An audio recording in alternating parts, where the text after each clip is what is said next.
What's going on, everybody? Jeff Grana here with another shot of honest guidance.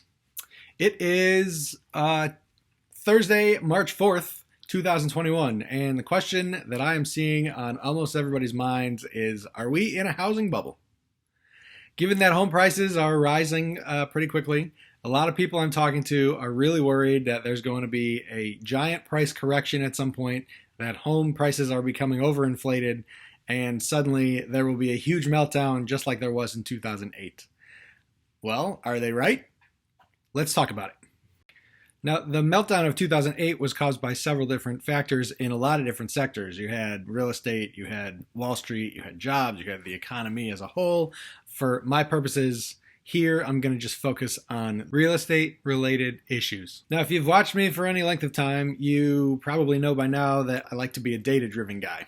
One of my mentors, Tom Ferry, likes to say that headlines do more to terrify than to clarify. So you're going to see all kinds of terrifying headlines, but what we're going to talk.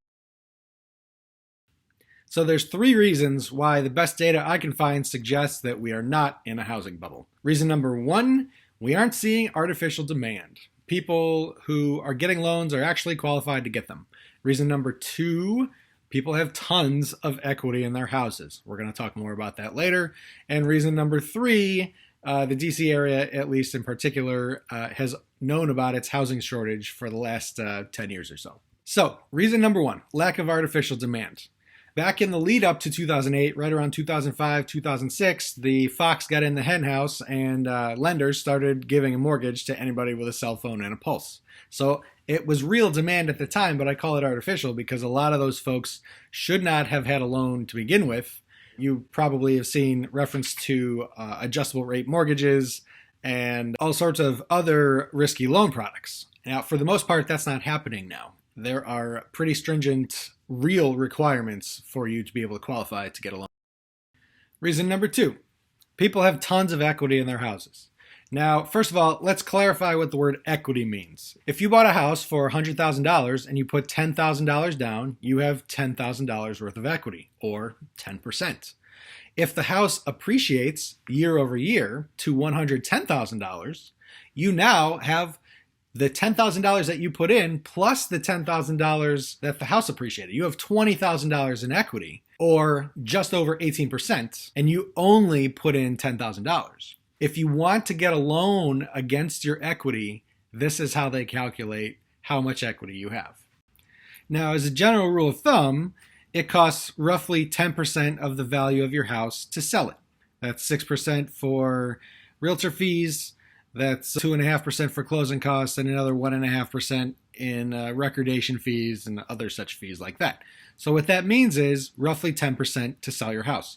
If you have less than 10% equity in your house and you have to sell it, you will probably end up losing money. You'll end up owing money at the end of the transaction. This is why people who buy a house and then have to sell it for whatever reason 2 or 3 years later often end up owing money. They don't have enough equity in the house to cover the costs. If you have more than 10% equity in your house when the time comes to sell it, you will end up having more money and a surplus at the end. Why am I mentioning this? Well, the reason is because, as you guys know, I created this huge database, and now I've got 315,000 properties to look at. And throughout the entire Northern Virginia area, only 3.3% of all of our owners had less than 10% equity in their house.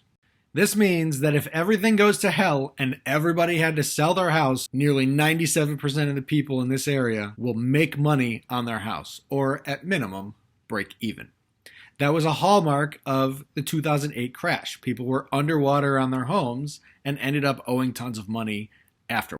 Now, that's locally here in Northern Virginia. What about nationally? There are 138 million homes in the United States, roughly. 44% of them have 100% equity in their house. So let me say that again. 44% of the houses in this country don't even have a mortgage. That means that even if those people lost their job, their only responsibility is to take care of property taxes. They don't have a mortgage, and they're very, very unlikely to lose their house. People are sitting on a lot of wealth. Well, Jeff, if we're not in a housing bubble, then why are prices spiking? Well, the answer to that, I believe, is reason number 3, which is the fact that we are in a crazy housing shortage. Now, all real estate is local, obviously, so I can only really speak to the DC area. In the DC area, over the next 10 years, we're expecting about 415,000 new jobs to come to the area.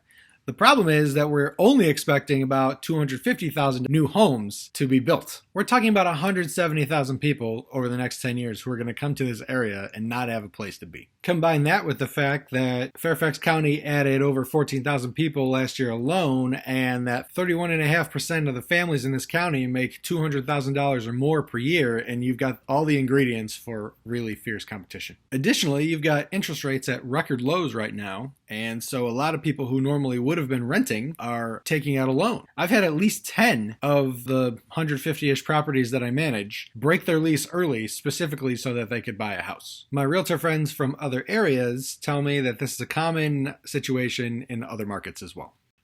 So, big takeaways. Are we in a housing bubble where we can expect a crash or a huge correction?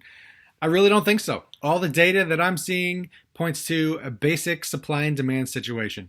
Reason number one, we are not seeing artificial demand. The people who are making use of historically low interest rates to go out and get loans are well qualified to get them. Number two, people who already own homes have tons of equity in their houses. So if something crazy happens in the economy, they are protected because they have that asset. And number three, we have a giant housing shortage. So that's where we're at. No one knows what the market's going to look like in 3 months, 6 months, or a year. The best thing I can do for you is give you the most accurate data that I can find so that you can make the best decision for you.